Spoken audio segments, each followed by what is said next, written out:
This is the continuation of our adventures in the mountains of Norway, and in this episode, we will face even more difficult, unexpected and dangerous challenges. After reaching the hovering stone, we headed to our next location. While driving in Norway, you can often enjoy views right from the car, which are just as beautiful as the ones that require hours of rock climbing. The road led up to a high mountain and a very picturesque waterfall. I have to show it to you. It seemed unreal to drive to its top in this place, but Norwegians built unique roads with many sharp turns along particularly sheer cliffs, allowing cars to drive across such obstacles without much effort. At the very top of it, we enjoyed an even more spectacular view. We drove with our mouths open, admiring the majestic cliffs and the multitude of streams flowing from them. But after that, a streak of bad luck awaited us. Driving along the bay, I felt that the car gradually began to lose power. I couldn't understand the reason and decided to check it by driving to the nearest gas station. But at one moment, we heard a noise coming from the right wheel and the car practically refused to move. Pulling over to the side of the road, I realized what happened. We had, to put it mildly, a slightly flat tire. Or rather, it looked like we had run over an anti-tank mine. Obviously, a usual pump would be of little use in fixing it. Moreover, there was no spare tire. At that moment, I felt a bit downcast, because I was thousands of kilometers away from home, in a foreign country. It was Saturday evening, and I could hardly find any help in a remote village. There was a Thai food truck next to us, and a Norwegian man and his son came there on a big quad bike. Seeing our problem, he came over and said, "Here are the keys to the ATV. Get on and ride that way. There is a tire service which may be still open." I was stunned by what he said. I have never ridden such a vehicle before. But he said, "It's easy. Here's the gas, here's the brake, you may ride there while I have some sushi." I was shocked by all those events and the incredibility of this guy, but still I left the parking lot and drove to the tire service near the gas station. Unfortunately, it had already closed, and the gas station worker said it wouldn't open until Monday, which meant we were losing 2 entire days of precious time. While I was trying to call the insurance company, the woman from the food truck called her husband. He examined the car and called his friend who worked as a tow truck driver, asking if he could help us somehow. 2 hours later, his friend arrives in a big truck with his girlfriend and said that we have to take the tire off. It makes sense, I thought, and decided to step aside while he lifted the car with a jack, skillfully removed the chewed tire from our camper in 3 minutes and threw it on his truck. I got into his tow truck and drove together to the neighboring village, where his father was waiting for us. He had come and opened his own repair shop specifically to change our tire. I was embarrassed and surprised at the same time at the friendliness and trustworthiness of the local people. Everyone came up and tried to advise us or help us, and eventually, within 5 hours after the accident, we had a new tire that was ready to bring us for another adventure. Sure, we have lost half a day, but it could have been way more. That day we were supposed to cross the bay by ferry, but because of the lost time, at the time we arrived to the ferry crossing it was closed. There were no workers and the last ferry had already left. All we could do was spend a night right there in the waiting area. We went to bed listening to the cries of seagulls, admiring beautiful Scandinavian sunset, and hoping that no one would play soccer on a field marked right on the road. In the morning, we woke up to the sound of a passing ferry and started preparing to load aboard. The entire Norway is covered with sea bays, and we constantly had to cross them by means of ferries. They are running according to schedule, just like buses, so everyone has to be ready to get on board quickly, so as not to delay the departure. Some of them lift the upper part of the bow, and the cars drive in as if into the mouth of a huge shark. During such a voyage, you can go to the upper decks and admire the spectacular views of ships sailing by. After getting ashore and driving to the starting point, we set out on our next hike, the general walking distance of which should be about 16 kilometers. This time the terrain was a bit different from the hike to Hjagerbolten, shown in the previous episode. Instead of a rocky plateau, the path lay through various natural areas, including rocks, ledges, tangled tree roots, forest, and sometimes even beautiful wooden walkways that float above the swamp and allow us to pass through it faster. The hike took us almost 4 hours, and when we were approaching the final point, we noticed such chains with locks left by loving couples, although someone also hung his huge piston on it. Now we walk the last meters along the high precipice and its majesty Prekestollen rises in front of us. It is a huge cliff of incredible square shape and almost a flat base, which is one of the main points for travelers to visit. It is unbelievable that millions of years ago, nature managed to create such a shape and preserve it until our time. At the foot of the cliff, you can see a long sea bay, and such views are absolutely breathtaking.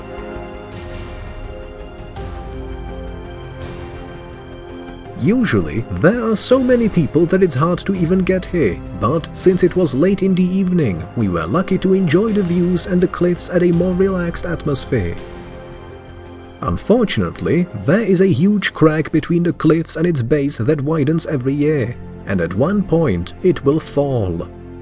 I wanted to push the whole cliff into the water, but then I thought that there are people on it, and they definitely wouldn't like that. So I decided not to do that and headed back to our van. In about 20 minutes it was completely dark and I didn't see any people around. I was even a little scared to see a bear or something hostile jumping out of the bushes. But luckily I managed to get to our motorhome. You'll probably be curious what the interior of this camper looks like and the way it works. There are 2 seats in the front part, which may be turned to a folding table that is suitable for up to 5 people. To the left of the entrance you can see a micro kitchen, where you can cook something. There is a sink with a warm water supply and a dirty water drain.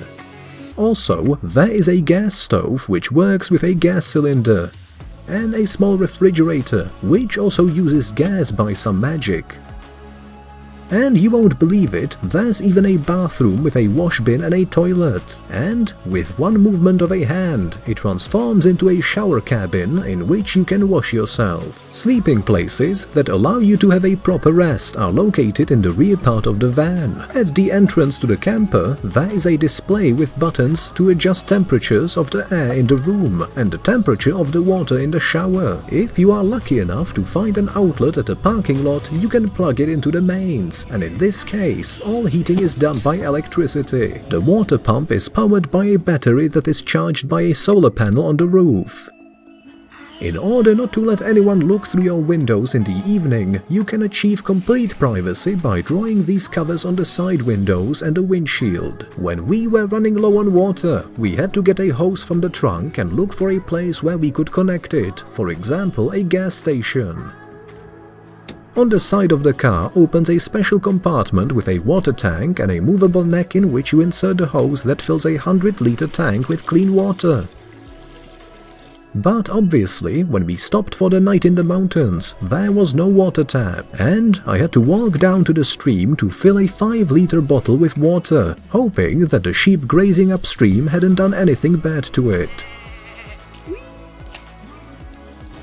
Wastewater from the sink and the shower was stored in a separate tank, which had to be emptied in a special place using a drain tap under the vehicle. But I guess most of you are interested in the problems with the toilet. Well, it's not that simple. It is connected to a small storage of treasures, to which everything is flushed with water. We have to find a special place with a hatch in the ground, open it up, and find the above-mentioned treasure box on the side of the van. You need to carefully pull it out, get to the hole, unscrew the lid, and pour all the treasures there. There is no bad smell. Thanks to a special agent, the contents turn into blue water with a lavender scent. After that, we rinse the tank, add the magic powder and put it back in its place. All done. That evening, there was such a violent storm and strong wind at the parking lot that one of the campers literally had its roof ripped off. I guess that was the end of their adventure. Morning came and we continued our journey to face the greatest challenge ever. The road there lay past numerous huge and incredibly beautiful glacier lakes of a great depth and with water of bright turquoise color. Previously, seeing such water on video, I thought it was an editing trick and such color couldn't be real. But actually, it's explained by the fact that these lakes are filled with water, which is formed by the melting of glaciers. This water is rich in microscopic particles that reflect sunlight in a special way, making the water so beautiful. For comparison, we are now driving by a lake filled with rainwater, and as you can see, its color is significantly different. Our route included a long and narrow tunnel, and to tell the truth, I was afraid to drive through it. After passing it, we reached the final part of the road, with a very steep and narrow ascent, which could be passed only one way at a time. I googled some information about this road, and found out that it was designed for passenger cars and small vans. Still, I decided to take the risk, and with exceptional caution we managed to get there, reaching a large stone dam that formed a huge lake. Indeed, our vehicle was the largest of all the parked cars. On the other side of the lake, a huge glacier descended from a high rock into the water, which I was supposed to reach. None of the present visitors had ever reached the glacier, since the cliffs and the precipice along the way are extremely dangerous. It was almost impossible, but I had my own plan. I decided not to walk to it, but sail across the lake to the other side of it. That's why I brought the grey bag, containing my means of transport. It was a reasonably priced inflatable boat made of thin material. Usually, such boats are used only for playing with children near the shore on a warm summer day, or for fishing in the reeds, but definitely not for conquering a huge lake with icy water about 100 meters deep. This entire lake was surrounded by sharp stones, and if I ran into at least one of them, I could puncture the boat and send myself to Valhalla. Foreseeing this at home, we designed a special cover made of dense fabric, which was meant to protect our front part of the boat and its bottom from puncture. Of course, there was no guarantee, but it was better than nothing. And to be honest, I have never been as scared as I was in that moment. After all, I would sail there all alone, and there would be no one to help me in the case of an emergency. Especially since there was a sign in the parking lot warning that a large piece of a glacier could break off and fall into the water, causing a huge wave. After carefully getting inside, I assembled the oars and started moving towards the glacier on this inflatable death pod.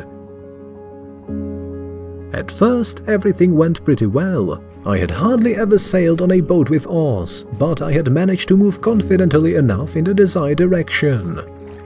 It might seem that I had covered most of the way, but I was actually quite far from the glacier. And suddenly, for some unknown reason, the drone went off course and flew towards the rocks on the opposite shore. I didn't have time to react and realized what was going on. The drone hit the rocks and started falling down.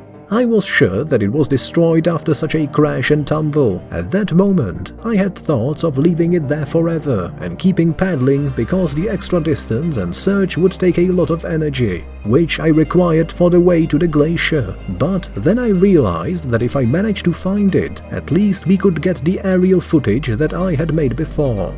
I approached the shore and looked for something to tie the rope to. I saw a big rock and threw the rope around it to keep the boat anchored to the shore. Otherwise, I wouldn't have a chance to get to the ground. There was a high cliff in front of me, and according to the information on the remote control, the drone was somewhere on top of it.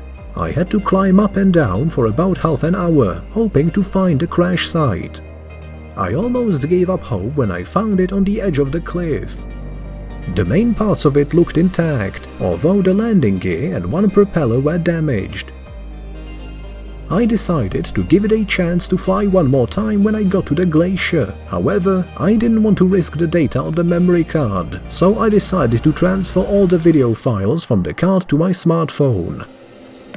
In that case, even if something happened to the drone near the glacier, I wouldn't lose it. Still, there was a problem. I didn't have a pin to open the SIM card tray. I started rummaging through my backpack in search of anything resembling a needle, and found only a thermos and a sandwich. And then I remembered the little knife which was shown in a video about gadgets from AliExpress that I always carry with me. I was ready to damage the case to extract the tray, but it didn't budge. And then I realized that I could bend the small ring on which the knife was held, and it worked. I managed to get the slot out and put the flash card in the smartphone and transfer all the files to it, hoping for another successful flight when I reached my destination. Every extra docking of the boat to the rocks increases the chance of damaging it, which could manifest itself in the middle of a lake. After sailing about a kilometer more, I got fairly exhausted. But, foreseeing such a scenario, I brought a powerful electric screwdriver, as well as a metal rod with a propeller attached to its end.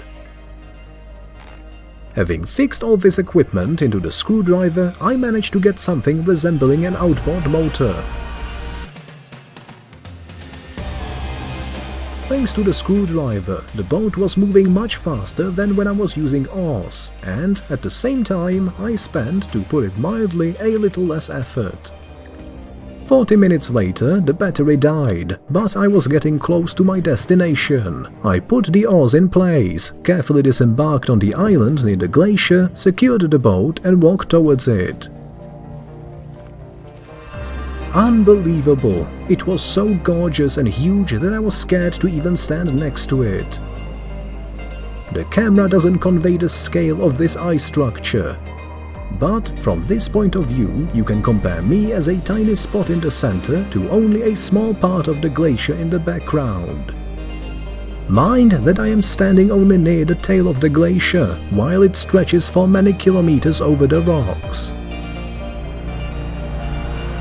I really wanted to sail within arm's length from the glacier and touch it, but my sense of self-preservation got the better of me. At the same time, I had no intention to stop, and in the next episode, I will show you another glacier in the mountains that I managed to touch, drink and even look inside under the ice. So, our adventures are far from being over yet.